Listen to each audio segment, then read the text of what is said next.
Hello दोस्तों, आज की इस वीडियो में आप सभी का स्वागत है। आज हम एक नया अध्याय शुरू करने जा रहे हैं जिसका नाम है जीव जनन कैसे करते हैं।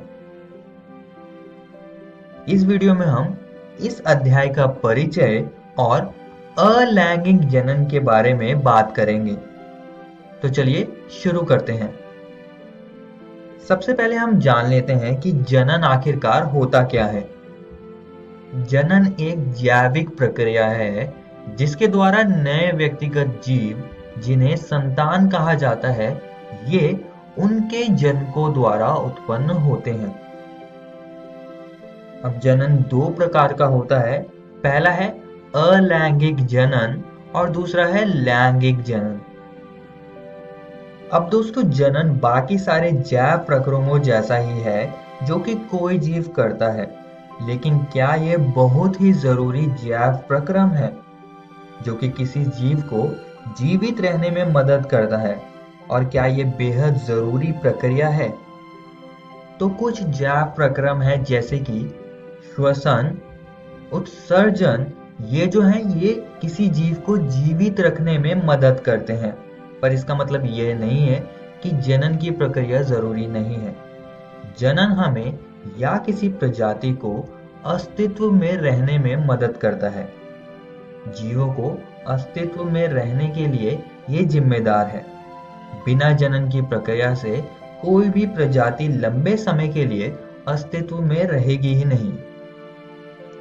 अब एक सवाल हमारे मन में यहाँ पर उठता है कि क्या जीव पूर्णतः अपनी प्रतिकृति का सृजन करते हैं? जरा सोचिए।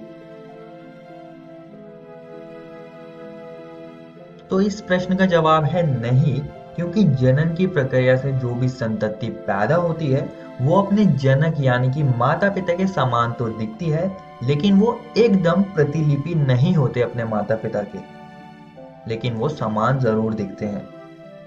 अब इस बात पर हम थोड़ी और चर्चा करेंगे। अब जैसे कि हमारे जो ब्लूप्रिंट्स होते हैं वो जीन्स में होते हैं, और ये जो जीन्स होते हैं ये कोशिका के केंद्रक में पाए जाते हैं। केंद्रक के अंदर गुणसूत्रों के 23 जोड़े होते हैं। हम मानवों में हर एक गुणसूत्र में डीएनए होता है, और इस डीएनए के पास जीन होते हैं जिसके पास सारे संदेश होते हैं हमारे ब्लूप्रिंट्स के बारे में, या हम कह सकते हैं कि हमारे बॉडी डिजाइन के सारे संदेश इन जीन्स में होते हैं। अब होता क्या है कि ये जो जीन्स होते हैं ये प्रोटीन बनाते हैं, और अगर कोशिका विभाजन के समय कुछ भी संदेश में भिन्नता आ जाती है तो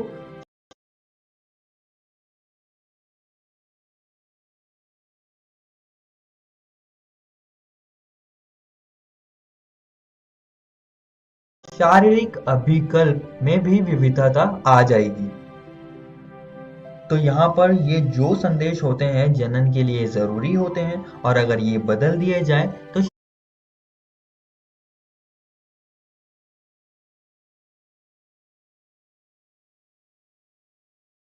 शारीरिक अभिकल्प में भी बदलाव होगा। और ये बात आप सभी दोस्तों को याद रखनी है। और दोस्तों, आप सभी को एक और बात याद रखनी है कि जनन की प्रक्रिया में जनन की मूल घटना होती है डीएनए की प्रतिकृति बनाना, लेकिन डीएनए की प्रतिकृति के साथ साथ बाकी कोशिकीय संरचनाओं की भी प्रतिकृति बनती है, ताकि जो नया सेल होगा, जो नई कोशिका होगी, वो अच्छे से काम कर पाए, और फिर आखिर में कोशिका विभाजन हो जाता है। और एक और बात जो आप सभी दोस्तों को मैं बताना चाहता हूं कि जो नई प्रतिकृति बनती है वो अपने जनक डीएनए के समरूप नहीं होती है। तो इस वजह से नए जीव में कुछ विभिन्नताएं आती हैं जो कि जैव विकास का कारण बनती हैं। जैव विकास के बारे में हम आने वाले अध्याय में बात करेंगे। और दोस्तों, ये जो विभिन्नताएं होती हैं ये वेरिएशंस यानी कि विविधता का कारण बनती है, जिससे कि प्रजाति उत्तरजीविता बनाए रखती है। तो ये सारी बातें आप सभी दोस्तों को याद रखनी है। आइए अब आगे बढ़ते हैं और इस वीडियो का दूसरा विषय अलैंगिक जनन, जिसे हम अंग्रेजी में एसेक्सुअल रिप्रोडक्शन कहते हैं, इसको समझते हैं। अलैंगिक जनन एक प्रकार का जनन प्रक्रम है जिसके द्वारा वंश एक ही जीव से उत्पन्न होता है और केवल एक ही जनन के जीनों को विरासत में लेता है। इसमें युग्मकों का संलयन शामिल नहीं है और लगभग कभी भी गुणसूत्रों की संख्या में परिवर्तन नहीं होता है। तो ये अलैंगिक जनन की परिभाषा हो गई। और ये जो अलैंगिक जनन है ये कई प्रकार का हो सकता है, जैसे कि विखंडन यानी कि फिशन, खंडन जिसे हम फ्रैगमेंटेशन कहते हैं अंग्रेजी में, पुनर्जनन यानी कि रीजनरेशन, मुकुलन यानी कि बडिंग, कायिक प्रवर्धन यानी कि वेजिटेटिव प्रोपगेशन और बीजाणु समासंग यानी कि स्पोर फॉर्मेशन। इन सभी प्रकारों को हम एक एक करके समझेंगे। तो चलिए विखंडन यानी कि फिजन से शुरू करते हैं। विखंडन एकल इकाई का दो या दो से अधिक भागों में विभाजन होता है। प्रत्येक विभाजन एक नए जीव की उत्पत्ति करता है और ये दो प्रकार का होता है। पहला है द्विखंडन और दूसरा है बहुखंडन। इन दोनों प्रकारों के बारे में आइए चर्चा करते हैं। सबसे पहले हम द्विखंडन, जिसे हम अंग्रेजी में बाइनरी फिशन कहते हैं, इसको समझेंगे हम। यह अलैंगिक प्रजनन का एक प्रकार है जिसमें पूरी तरह से विकसित जनक कोशिका दो अनुजात कोशिकाओं का निर्माण करने वाले दो हिस्सों में विभाजित हो जाती है। अब द्विखंडन अमीबा दिखाता है तो इसको हम अमीबा के उदाहरण से समझेंगे। अब इसमें होता क्या है कि जैसे कि आप यहाँ पर देख सकते हैं, यह एक अमीबा है और यह द्विखंडन से विभाजित होता है। पहले इसका केंद्रक विभाजित होता है और फिर बाद में इसका कोशिका द्रव्य भी विभाजित होने लगता है और अंत में दो अनुजात अमीबे को जन्म देता है।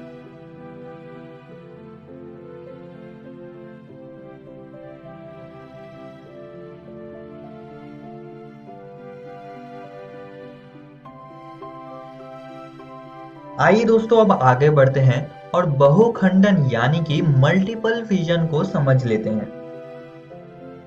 अब बहुखंडन भी अमीबा में होता है, तो इसको हम भी अमीबा के उदाहरण से समझेंगे। और अमीबा बहुखंडन से तब विभाजित होता है या तब उससे जनन करता है जब प्रतिकूल परिस्थितियां होती हैं। अब इसमें होता क्या है कि जो जनक अमीबा होता है वो अपने चारों ओर सिस्ट की दीवार बनाने लगता है जिसमें कि कई सारे विभाजन होते हैं, जिसके परिणाम स्वरूप कई सारे अमीबे बनते हैं। बाद में जब अनुकूल परिस्थितियां आती हैं तो ये जो सिस्ट की दीवार होती है ये फट जाती है और अनुजात अमीबे बाहर आ जाते हैं, जो कि बाद में एक नए अमीबे में बदल जाएंगे। और दोस्तों प्लाज्मोडियम भी बहुखंडन से जनन करता है, ये बात भी आप सभी को याद रखनी है। आइए अब आगे बढ़ते हैं और खंडन यानी कि फ्रैगमेंटेशन को समझ लेते हैं। सरल बहुकोशिकीय जीवों में खंडन अलैंगिक प्रजनन का एक रूप है जिसमें एक जीव टुकड़ों में विभाजित होता है। इन टुकड़ों में से प्रत्येक परिपक्व पूरी तरह से विकसित जीव में विकसित होता है जो जनक के समान होते हैं। अब जो जीव खंडन यानी कि फ्रैगमेंटेशन की प्रक्रिया से जनन करता है उसका उदाहरण है स्पायरोगायरा। अब स्पायरोगायरा में क्या होता है कि जो जनक स्पायरोगायरा है वो छोटे छोटे टुकड़ों में खंडित हो जाता है और यह टुकड़े अथवा खंड वृद्धि कर नए जीव में विकसित हो जाते हैं। तो खंडन की प्रक्रिया कुछ ऐसे होती है। आइए अब आगे बढ़ते हैं और पुनर्जनन यानी कि रीजनरेशन को समझ लेते हैं। अब दोस्तों पूर्ण रूपेण विभेदित जीवों में अपने कायिक भाग से नए जीव के निर्माण की क्षमता होती है। उदाहरण के लिए प्लेनेरिया में ऐसा होता है, तो हम इस जनन की प्रक्रिया को प्लेनेरिया के उदाहरण से समझेंगे। अगर किसी वजह से या किसी दुर्घटना से प्लेनेरिया टुकड़ों में टूट जाता है तो जो इसके अनेक टुकड़े होते हैं वो वृद्धि कर नए जीव में विकसित हो जाते हैं। तो प्लेनेरिया कुछ ऐसे रीजनरेशन यानी कि पुनर्जनन से जनन करता है, लेकिन पुनर्जनन को हम हर बार जनन की प्रक्रिया के रूप में नहीं ले सकते, क्योंकि कुछ जीवों में जैसे कि ये गेको छिपकली में अगर इनकी पूंछ टूट जाए किसी वजह से तो ये नई पूंछ की वृद्धि कर लेते हैं, जो कि एक और प्रकार का पुनर्जनन है यानी कि रीजनरेशन की ये प्रक्रिया है। आइए दोस्तों अब अगले अलैंगिक जनन की प्रक्रिया मुकुलन यानी कि बडिंग को समझ लेते हैं। इस प्रकार का जनन हाइड्रा में होता है, तो हम इसको हाइड्रा के उदाहरण से समझेंगे। अब हाइड्रा में कोशिकाओं के नियमित विभाजन के कारण एक स्थान पर उभार विकसित हो जाता है। इस उभार को मुकुल कहते हैं। ये मुकुल फिर धीरे धीरे वृद्धि करने लगता है और ये हाइड्रा जैसा दिखने लगता है। फिर जब ये पूरी तरह से विकसित हो जाता है तो ये एक नए स्वतंत्र जीव में बदल जाता है, ये अपने जनक से अलग हो जाता है। आइए अब आगे बढ़ते हैं और कायिक प्रवर्धन यानी कि वेजिटेटिव प्रोपगेशन को समझ लेते हैं। कायिक प्रवर्धन पौधों में होने वाले अलैंगिक प्रजनन का एक रूप है, जिसमें एक नया पौधा मूल पौधे या विशेष प्रजनन संरचना के टुकड़ों से उत्पन्न होता है और बढ़ता है। तो ऐसे कई सारे पौधे हैं जिसमें कि कुछ भाग जैसे कि जड़, तना इत्यादि उपयुक्त परिस्थितियों में विकसित होकर नए पौधे उत्पन्न करते हैं, और इसको हम गुलाब के पौधे के उदाहरण से समझेंगे। अगर आप गुलाब के पौधे की टहनी या उसके तने को तोड़कर मिट्टी में बो दे तो एक नया गुलाब का पौधा उत्पन्न हो जाता है। कायिक प्रवर्धन का एक और लाभ यह भी है कि इस प्रकार के उत्पन्न पौधों में आनुवंशिक रूप से ये जनक पौधे के समान होते हैं। अब हम कायिक प्रवर्धन को ब्रायोफिल्म के उदाहरण से समझेंगे। तो इसमें ब्रायोफिल्म की पत्तियों पर कुछ कलिकाएं विकसित होकर मृदा पर गिर जाती हैं तथा एक नए पौधे में विकसित हो जाती हैं। तो कुछ इस प्रकार से कायिक प्रवर्धन होता है। आइए दोस्तों अब बीजाणु समासंघ यानी कि स्पोर फॉर्मेशन को समझ लेते हैं। जैसा कि नाम से पता चल रहा है, इसमें जो जनन की प्रक्रिया होगी वो बीजाणु के द्वारा होगी। इसको हम एक आम उदाहरण से समझेंगे। अब आपने कई बार देखा होगा कि अगर आप ब्रेड को खुले में छोड़ दे किसी नमी वाले स्थान पर तो वो खराब होकर कुछ ऐसी दिखने लगते हैं। ये एक फंजाई के कारण होती है जिसको हम राइजोपस कहते हैं। राइजोपस को आमतौर पर ब्रेड माउल्ड कहा जाता है, और अगर आप राइजोपस की संरचना को ध्यान से देखें तो वो कुछ ऐसी दिखती है। इनका शरीर हाइफी यानी कि कवक तंतु से बना होता है, और काफी सारे कवक तंतु आपस में एक जाल सा बनाते हैं जिन्हें हम कवक जाल कहते हैं। और ये जो राइजोपस होता है ये बीजाणुओं से जनन करता है, जो कि एक थैलीनुमा संरचना में होते हैं जिन्हें हम बीजाणुधानी यानी कि स्पोरेंजिया कहते हैं। और फिर कुछ